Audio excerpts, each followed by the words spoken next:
L'Everest, la montagne la plus haute du monde, culminant à 8848 mètres. Ce sommet est un véritable cauchemar, entre climat extrême, flanc fragile, manque d'oxygène et j'en passe. Certains alpinistes s'entraînent toute leur vie pour accéder à ce toit du monde, certains y parviennent, certains échouent et dans le pire des cas, certains y trouvent la mort.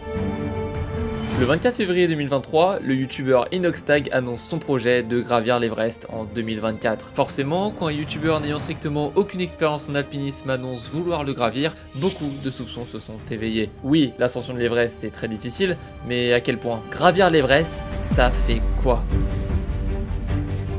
Pour le savoir, on va se mettre dans la peau d'un alpiniste. On va gravir ce sommet ensemble dans cette vidéo. Passer par tous les points de passage obligatoires. On va découvrir toutes les épreuves que réserve cette montagne. Tout au long de cette vidéo, on va essayer de se mettre à la place de ces alpinistes. Vous verrez, c'est à la fois fascinant et terrifiant. Et après notre ascension, nous aurons toutes les clés pour répondre à ces questions. À quel point c'est difficile de gravir l'Everest, quelles sont les étapes les plus compliquées, et plein d'autres informations comme le prix, la durée de l'ascension, comment on vit sur la montagne, etc. On s'attaque à une expédition plus qu'extrême aujourd'hui. Pour ceux qui regardent mes vidéos régulièrement, vous avez l'habitude car ici on parle de sport extrême. Bref, par où on commence maintenant ? Vous vous en doutez, monter l'Everest, c'est pas open bar. Avant de débuter notre ascension, on va devoir obtenir le permis de monter l'Everest. Là, on parle d'une autorisation de grimper le sommet le plus haut du monde. Donc oui, rien que le permis, c'est un calvaire à avoir. Pour l'obtenir, on doit passer par une agence d'expédition. C'est primordial, impossible de faire la montée en indépendant, ce qui est complètement logique. Les conditions pour avoir ce permis sont assez simples. Fournir un certificat médical qui atteste que tu es apte à le faire, prouver que tu as gravi un sommet haut d'au moins 6500 mètres et lâcher entre 50 000 et plus de 80 000 euros. Il n'y a rien de simple, vraiment pas en fait. Partons donc du principe qu'on a rempli toutes ces conditions. Même si j'imagine qu'on doit pas être très nombreux ici à avoir déjà gravi 6500 mètres, mais passons. Ça y est, on a l'autorisation d'ascension du Népal, pays où notre expédition aura lieu. Et dernière chose avant de partir, ça paraît bête, mais c'est quand même important, on part quand? En fait, il y a uniquement 2 périodes par an où la montagne est accessible. Au printemps, d'avril à juin environ, et à l'automne, de septembre à novembre environ. Évidemment, les dates elles varient énormément en fonction du climat, mais c'est tout le temps dans ces 2 périodes, car il y fait généralement moins froid et il y a moins d'intempéries. On a notre permis, on sait à peu près quand on va partir, alors préparons-nous physiquement et mentalement pour cette expédition qui va durer environ 2 mois. Ouais, 2 mois, ça peut être un peu plus ou un peu moins, encore une fois ça varie énormément, mais dans tous les cas, ouais, c'est très long et tu dois bien le sentir passer. Dites-vous maintenant que dans cette vidéo, toute l'ascension qu'on va découvrir prend en réalité une 60aine de jours. Et avec cette info en tête, c'est encore plus extrême.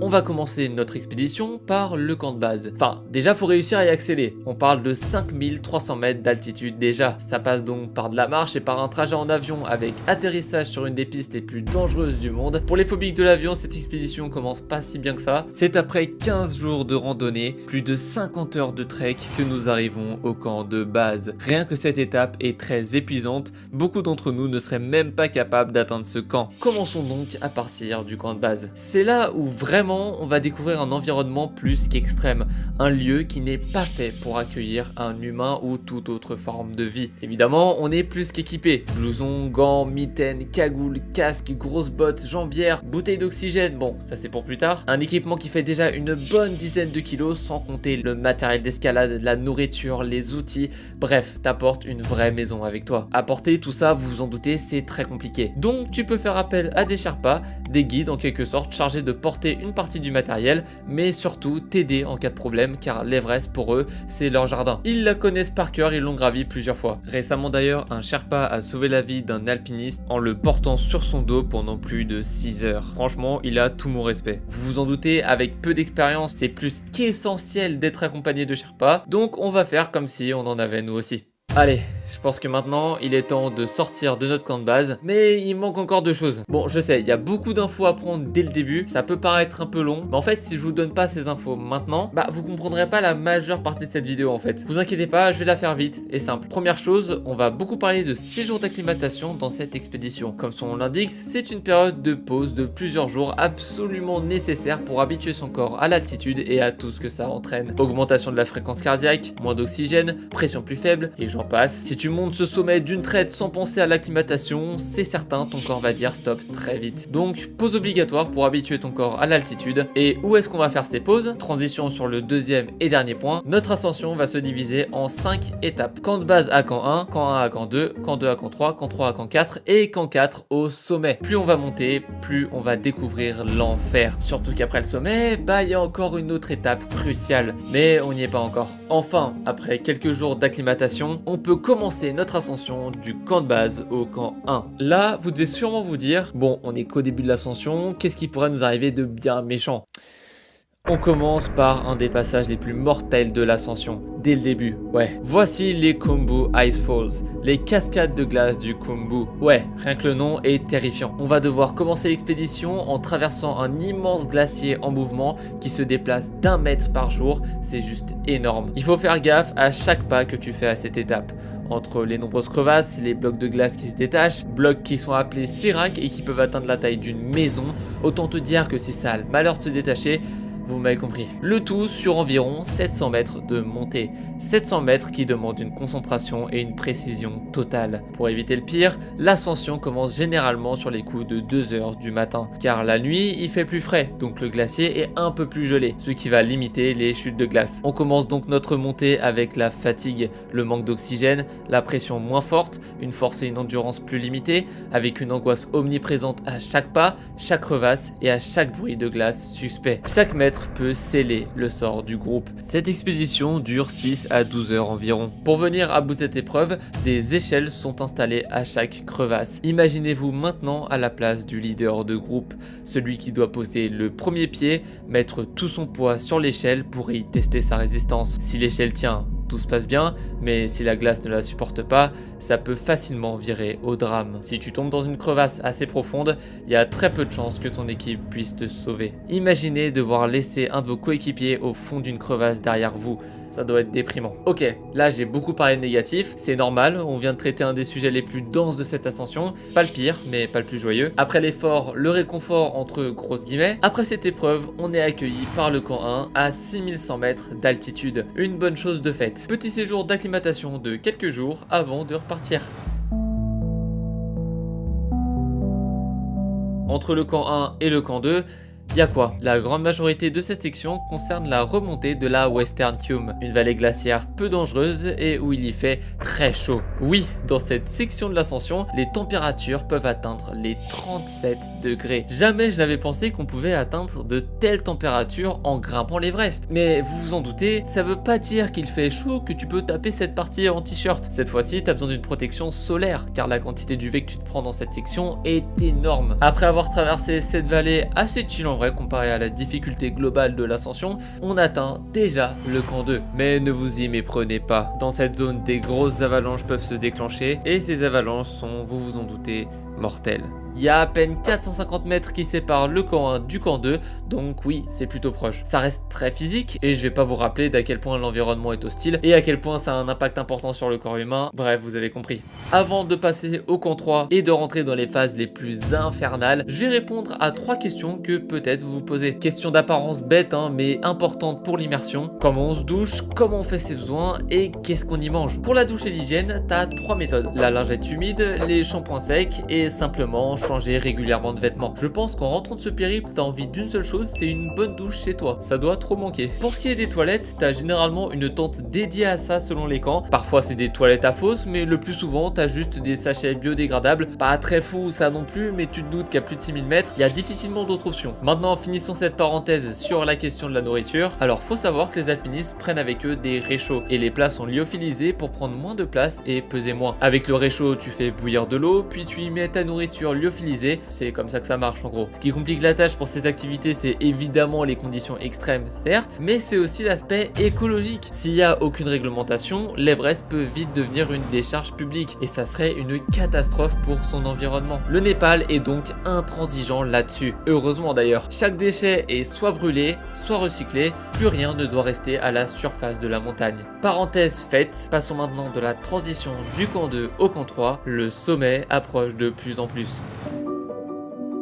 En partant du camp 2, on attaque directement une partie très risquée, la Lhotse Face, un des flancs du mont Lhotse nécessaire à franchir pour atteindre l'Everest. C'est une section très dangereuse, un mur de glace à franchir sur plus de 900 mètres. Ces images sont impressionnantes, il y a de la glace de partout et à l'œil nu, on peut se rendre compte de la raideur que c'est. Le but, c'est de pas glisser. Les alpinistes sont donc équipés de crampons et de piolets, mais même avec ça, la moindre faute d'inattention et c'est le drame. D'ailleurs, je vous ai pas encore parlé de ce détail pourtant très important, tu es encordé avec le reste du groupe. Si tu fais une erreur, ça peut mettre en péril le groupe entier. Et surtout, faut avoir confiance en ses autres coéquipiers. C'est une vraie relation de confiance, c'est primordial. Comptez une demi-journée d'escalade pour y venir à bout et rejoindre le camp 3 à 7162 mètres d'altitude. Il reste environ 1700 mètres pour atteindre le toit du monde. Et on est loin d'être au bout de nos surprises. En fait, l'Everest, c'est un sujet passionnant. Et petit spoil, j'ai prévu d'autres vidéos sur ce sujet qui sortiront plus tard. Courant fin 2023 et début 2024 sur cette chaîne YouTube. J'en dis pas plus, on a encore une montagne à gravir.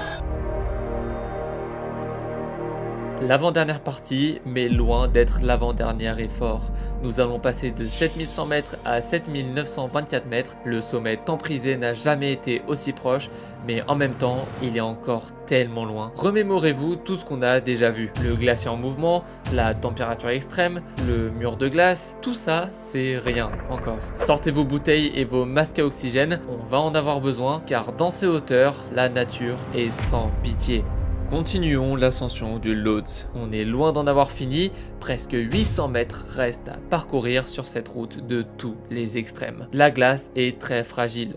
Encore une fois, précision et concentration max. Mais en tant qu'alpiniste, c'est pas réellement cette épreuve qui angoisse le plus. En réalité, toutes les épreuves qu'on vient de découvrir sont certes très dangereuses et éprouvantes, mais elles sont anecdotiques comparées à l'ascension finale. L'ascension du camp 4 au sommet, nommée la zone de la mort. Un des lieux les plus extrêmes sur Terre, un concentré impensable de difficultés. Quand tu passes de camp 3 au camp 4, tu penses surtout à cette zone de la mort qui se rapproche de plus en plus. Elle n'est plus qu'à quelques centaines de mètres. Chaque pas que tu fais te rapproche du sommet, mais te rapproche aussi inévitablement de cette section. Il va falloir la traverser, mais pour le moment, continuons notre transition du camp 3 au camp 4. Le manque d'oxygène se ressent plus que jamais. Comme je vous l'ai dit, les masques et les bonbonnes d'oxygène deviennent plus que nécessaires. Le physique prend lui aussi un sacré coup.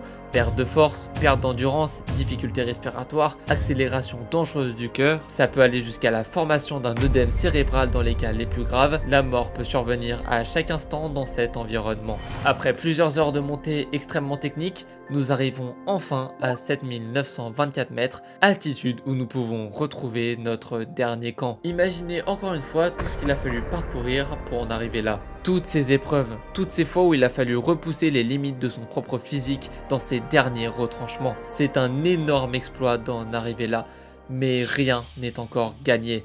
Imaginez qu'après toute cette aventure, vous vous retrouvez dans ce camp, mais faute de météo défavorable, votre guide vous annonce la terrible nouvelle, vous ne pouvez pas continuer et vous devez redescendre. Ça peut arriver, c'est pas rare et ça doit être horrible. Tout ça, toute cette pression mentale et physique, tous ces entraînements sur plusieurs années, tout cet argent investi dans cet objectif, tout ça évaporé au pied du but. C'est ce qui est arrivé à un Américain en 2019. La météo était défavorable pour continuer, donc son guide Garrett Madison a donc ordonné une redescente. Son client a jugé cette décision comme une escroquerie. Il estime que ces presque 70 000 $ dépensés garantissaient l'arrivée au sommet et il a fini par porter plainte contre son guide, lui réclamant 100 000 $ de dommages et intérêts, rien que ça. Heureusement, la justice a donné raison au guide. Ces cas de figure peuvent arriver et certains guides sont parfois mis sous pression par des clients minimisant les risques, obnubilés par l'atteinte du sommet. Il va falloir la faire cette zone de la mort maintenant. 4 h du matin, jour final, température moins 30 degrés. Tout le monde se prépare pour l'épreuve décisive, il n'y a pas de temps à perdre, chaque minute passée dans cette zone diminue tes chances de survie. Aucune intempérie n'est à signaler. Tu te prépares, tu t'équipes, Tu sais que c'est la dernière étape. Techniquement, c'est loin d'être la dernière, mais on n'y est pas encore. Beaucoup de sentiments se mélangent et s'entremêlent.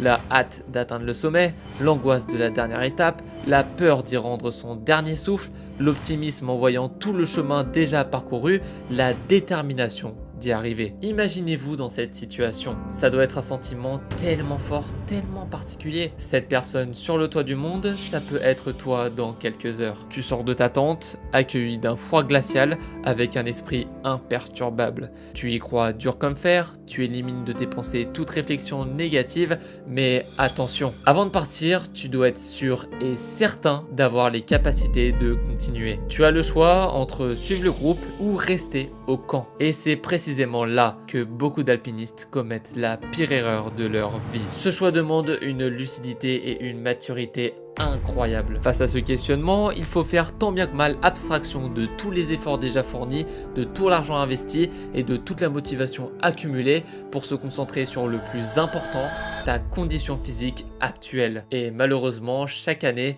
certains alpinistes surestiment leur état de santé et décident tout de même de se lancer sur cette dernière étape. C'est malheureusement à cet endroit qu'on enregistre le plus de décès, environ les 2/3 du nombre de victimes totales de l'Everest. Dans notre cas, pour les biens de cette vidéo, vous vous en doutez, on va pas s'arrêter là. Je pense que derrière votre écran, vous êtes loin d'être à 8000 mètres d'altitude, donc ça doit pas trop mal se passer pour l'instant. Et c'est dans la nuit noire que l'ascension finale commence. Environ 900 mètres nous séparent maintenant du sommet. Moins d'1 kilomètre. Plus que quelques heures avant la consécration, si tout se passe bien évidemment. Au bout de quelques minutes, il se peut que tu puisses te sentir confus.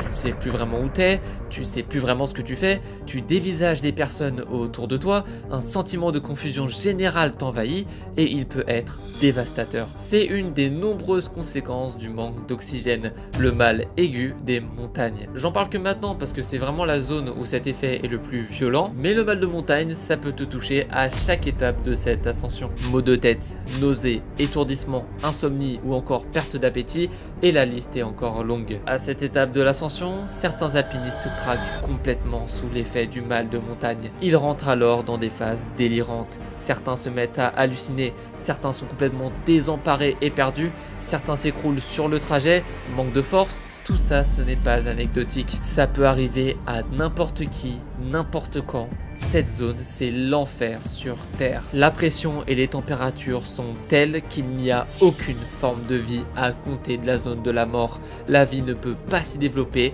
c'est terrifiant. Les heures passent. Vous restez concentré à chaque pas que vous faites. Les crevasses cachées et les avalanches sont monnaie courante dans cette section. Cette guerre entre votre mental et votre physique fait rage. Poussé par la détermination, votre mental va tenter de contrôler un corps qui ne répond plus correctement. Il est très difficile de détecter le point de rupture, le moment où votre mental en demandera trop et où votre corps va devoir dire stop.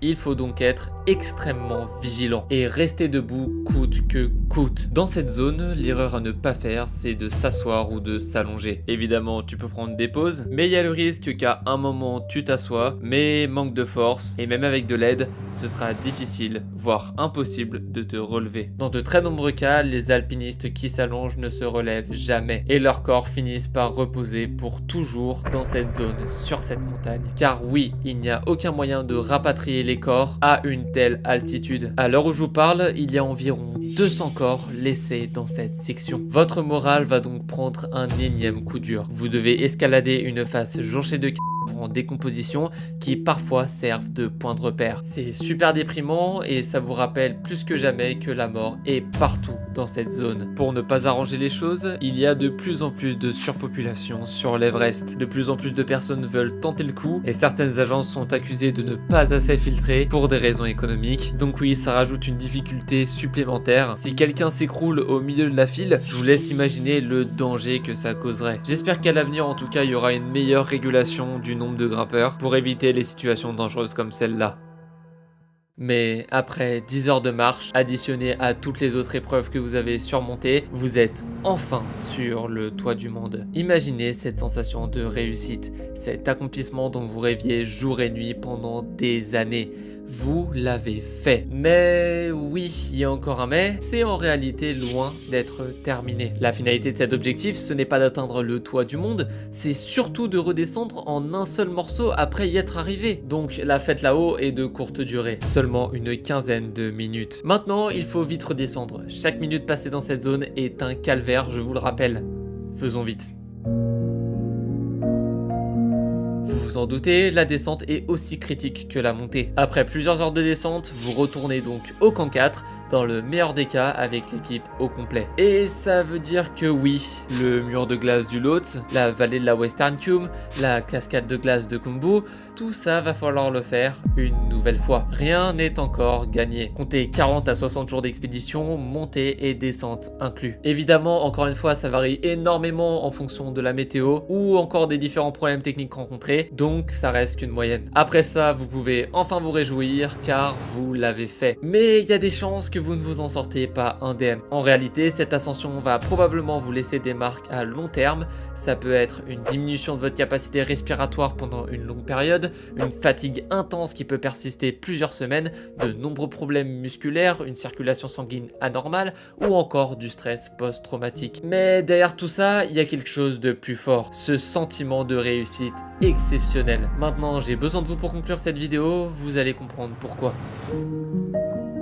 Bon, juste avant, je me dois de préciser un truc qui est super important pour bien comprendre le message de cette vidéo. Dans mon écriture, je me suis beaucoup focalisé sur le négatif. Forcément, gravir l'Everest, c'est pas facile et je voulais que vous vous en rendiez compte. Moi aussi, dans mes recherches, je me suis rendu compte que c'était beaucoup plus dur que ce que je pensais. Mais faut pas oublier que malgré tous les risques pris, pour un alpiniste, escalader cette montagne, c'est aussi énormément de kiff. Pour beaucoup, c'est littéralement un rêve de gosse qui s'exauce. Ces alpinistes sont contents de gravir ce sommet. Il y a des vrais moments de partage, de solidarité, les paysages sont magnifiques, c'est une réelle leçon de vie de faire cette aventure, peu importe si le sommet est atteint ou non. Et je me devais de préciser ça dans cette vidéo. Non, gravir l'Everest c'est pas juste de la souffrance, c'est aussi et surtout une expérience extrêmement enrichissante, un très bon moyen de découvrir ses limites et de donner le meilleur de soi-même.